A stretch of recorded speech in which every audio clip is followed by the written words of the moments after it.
नमस्कार दोस्तों, स्वागत है आपका अपने YouTube चैनल अपनी पाठशाला पर। दोस्तों, आज मैं एक बार फिर से उपस्थित हूँ यूनेस्को द्वारा विश्व धरोहर स्थल में शामिल भारतीय स्थलों की सूची लेकर। दोस्तों, वीडियो के इस भाग में आज हम लोग विश्व धरोहर स्थल में शामिल भारतीय सांस्कृतिक स्थल के बचे हुए भाग का चर्चा करेंगे। वीडियो के पिछले 2 भागों में हम लोगों ने सांस्कृतिक स्थलों की और चर्चा की है और जो सांस्कृतिक स्थल बचे हैं उनकी चर्चा आज हम लोग वीडियो के इस भाग में करेंगे। तो आइए दोस्तों स्टार्ट करते हैं। पहला है लाल किला परिसर, जिसे यूनेस्को द्वारा वर्ष 2007 ईस्वी में विश्व धरोहर की सूची में शामिल किया गया था। मुगल सम्राट शाहजहां द्वारा लाल किले का निर्माण 1648 ईस्वी में करवाया गया था। इसका नाम लाल बलुआ पत्थर की विशाल दीवारों के नाम पर रखा गया है। लाल किला का निर्माण लाल बलुआ पत्थरों से किया गया है और इसीलिए इसे लाल किला के नाम से जाना जाता है। संपूर्ण लाल किला परिसर में इस्लाम शाह सूरी द्वारा वर्ष 1546 में निर्मित सलीमगढ़ किला भी शामिल है। इसमें सम्राट इस्लाम शाह सूरी द्वारा निर्मित, जो कि 1546 में निर्माण किया गया था, सलीमगढ़ का किला भी शामिल है। लाल किला मुगल वास्तुशिल्प, नवाचार और शिल्प कौशल का पूर्ण प्रतिबिंब प्रस्तुत करता है।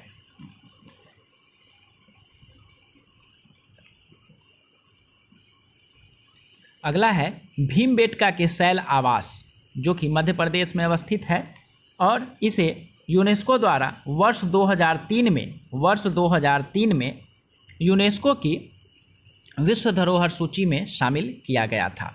इन आवासों की खोज वर्ष 1975 में विष्णु श्रीधर वाकनकर ने की थी। इसकी खोज विष्णु श्रीधर वाकनकर ने की थी वर्ष 1975 ईस्वी में। यह स्थल मध्य प्रदेश के रायसेन जिले में अब्दुल्लागंज के समीप रातापानी वन्यजीव अभयारण्य में स्थित है।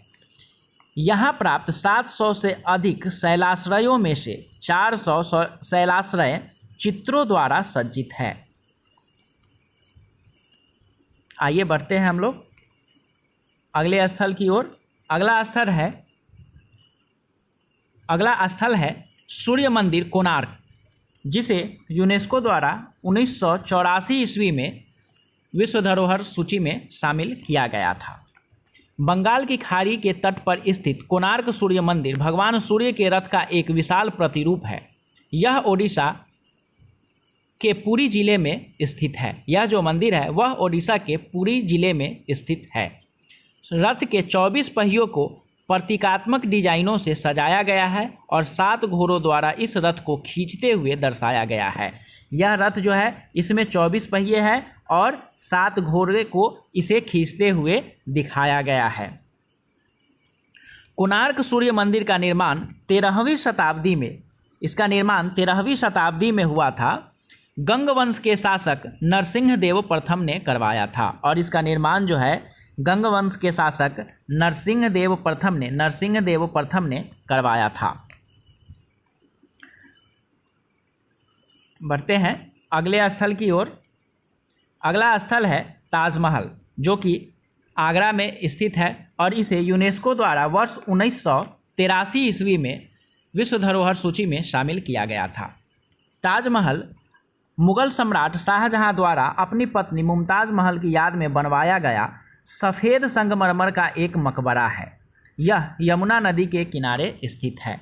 यह ताजमहल जो है वह शाहजहां के द्वारा उनकी पत्नी मुमताज़ महल के याद में बनवाया गया एक मकबरा है। यह एक मकबरा है और यह यमुना नदी के किनारे अवस्थित है। ताजमहल का निर्माण वर्ष 1631 से वर्ष 1648 तक 17 वर्षों की अवधि में पूर्ण हुआ था। यह 17 वर्षों की अवधि में पूर्ण हुआ था। यह अपने अद्वितीय बनावट और स्वरूप के लिए प्रसिद्ध है। बढ़ते हैं अगले स्थल की ओर। अगला स्थल है ली कार्बूजियर का वास्तुकला कार्य चंडीगढ़। इसे वर्ष 2016 ईस्वी में विश्व धरोहर सूची में शामिल किया गया था। इस वास्तुकला के जन्मदाता एक प्रसिद्ध स्विस फ्रेंच आर्किटेक्ट ली कार्बूजियर थे। इसके जो वास्तुकार थे वह थे एक प्रसिद्ध स्विस फ्रेंच आर्किटेक्ट ली कार्बूजियर। इस वास्तुकला की धरोहर में 7 देशों में फैले 17 स्थल शामिल है। इसमें 7 देशों में फैले 17 स्थल शामिल है, जिनमें आधुनिक स्थापत्य शैली भी अभिव्यक्त को देखा जाता है। जिसमें आधुनिक स्थापत्य कला की जो शैली है उसकी अभिव्यक्ति को देखा जा सकता है। इस स्थापत्य कला द्वारा भीड़ भरे शहरों में लोगों को बेहतर आवासीय सुविधाएं प्रदान करने के लिए इमारतों में अपार्टमेंट और मॉड्यूलर डिजाइन की शुरुआत की गई थी। ली कार्बूजियर ने चंडीगढ़ में कॉम्प्लेक्स के अलावा गवर्नमेंट म्यूजियम एवं art gallery, Chandigarh architecture college का भी डिजाइन तैयार किया है। ली कार्बूजियर ने चंडीगढ़ में कॉम्प्लेक्स के अलावा गवर्नमेंट म्यूजियम, आर्ट गैलरी एवं चंडीगढ़ आर्किटेक्चर कॉलेज को भी डिजाइन किया है। बढ़ते हैं अगले स्थल की ओर। अगला स्थल है जंतर मंतर, जो कि राजस्थान के जयपुर में अवस्थित है और इसे यूनेस्को द्वारा वर्ष 2010 में विश्व धरोहर सूची में शामिल किया गया था। जंतर मंतर को 18वीं शताब्दी की शुरुआत में खगोलीय स्थितियों के अवलोकन के लिए बनाया गया था। सटीक अवलोकन करने के लिए इस साइट में 20 मुख्य उपकरणों का एक सेट स्थापित किया गया था। जंतर मंतर की जो स्थापना थी वह 18वीं शताब्दी में की गई थी और इसका जो निर्माण है वह खगोलीय स्थितियों के अवलोकन के लिए किया गया था और जो अवलोकन है वह उसकी सटीकता के लिए इसमें 20 मुख्य उपकरणों का एक सेट स्थापित किया गया है। यह भारतीय द्वारा मुगल काल में पुनर्जीवित खगोलीय कौशल और ज्ञान की अभिव्यक्ति को दर्शाता है।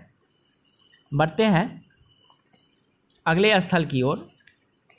अगला स्थल है विक्टोरियन गोथिक एवं आर्ट डेको इंसेबलेंस, मुंबई। इसे यूनेस्को द्वारा वर्ष 2018 में विश्व धरोहर की सूची में शामिल किया गया था। इस साइट में 19वीं शताब्दी का विक्टोरियन संरचनाओं का संग्रह अर्थात विक्टोरियन गोथिक पुनर्जागरण के भवन एवं समुद्र तट के साथ 20वीं सदी के आर्ट डेको भवन शामिल है।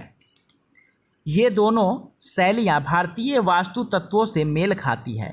यह जो शैलियाँ हैं वह भारतीय वास्तु तत्वों से मेल खाती है। उदाहरण के लिए विक्टोरियन नियो गैथिक शैलियों में डिजाइन की गई इमारतें बालकनियाँ और बरामदों से संपन्न हैं। इसी प्रकार इंडो डेको का उपयोग आर्ट डेको में भारतीय तत्वों को जोड़ने के बाद उभरी शैली का वर्णन करने के लिए किया जाता है। बढ़ते हैं अगले स्थल की ओर। अगला स्थल है काकतीय रुद्रेश्वर रामप्पा मंदिर, जिसे इसी वर्ष 2021 में यूनेस्को ने अपने 44वें सम्मेलन में विश्व धरोहर सूची में शामिल किया है। रुद्रेश्वर मंदिर का निर्माण 1213 ईस्वी में काकतीय साम्राज्य के शासनकाल में काकतीय राजा गणपति देव के एक सेनापति रेचारला रुद्र ने कराया था। यहाँ के स्थापित देवता रामलिंगेश्वर स्वामी हैं। 40 वर्षों तक मंदिर निर्माण करने वाले एक मूर्तिकार के नाम पर इसे रामप्पा मंदिर के रूप में भी जाना जाता है। इस मंदिर का निर्माण 1213 ईस्वी में काकतीय साम्राज्य के शासनकाल में काकतीय राजा गणपति देव के एक सेनापति रेचारला रुद्र ने कराया था। यहाँ स्थापित देवता रामलिंगेश्वर स्वामी हैं। 40 वर्षों तक निर्माण करने वाले एक मूर्तिकार के नाम पर इसे रामप्पा मंदिर के नाम से जाना जाता है।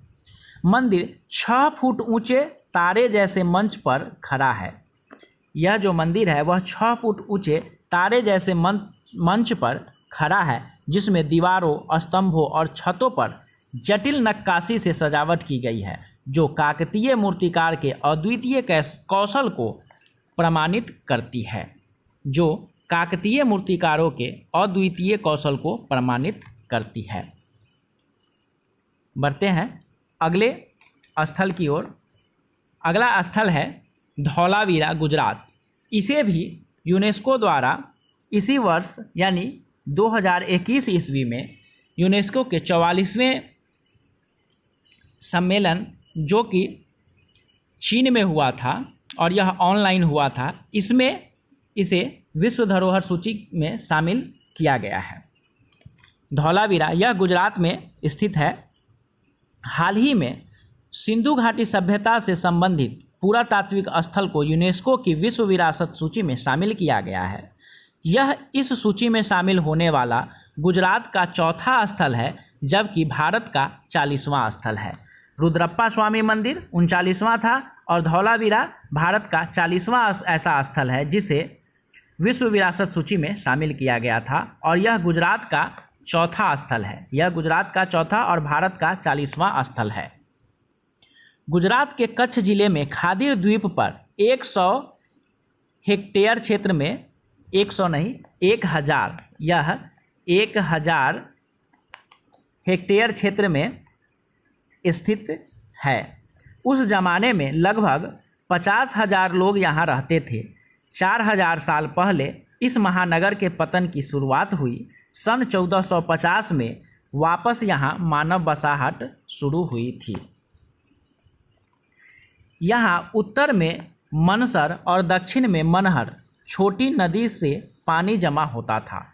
हड़प्पा संस्कृति के इस नगर की जानकारी 1960 में हुई और 1989 में इसकी खुदाई शुरू की गई, जो 2005 तक चलता रहा। तो दोस्तों, इस तरह से जो यूनेस्को द्वारा ऐसे भारतीय स्थल जो यूनेस्को द्वारा विश्व धरोहर सूची में शामिल हैं और जो सांस्कृतिक स्थल हैं, उनकी सूची यहीं तक थी, वह समाप्त हुई। तो दोस्तों, आज का वीडियो हम यहीं समाप्त करते हैं। मिलते हैं वीडियो के अगले भाग में, जहां हम यूनेस्को द्वारा ऐसे भारतीय स्थलों जो कि प्राकृतिक स्थल के रूप में विश्व धरोहर सूची में शामिल है की चर्चा करेंगे।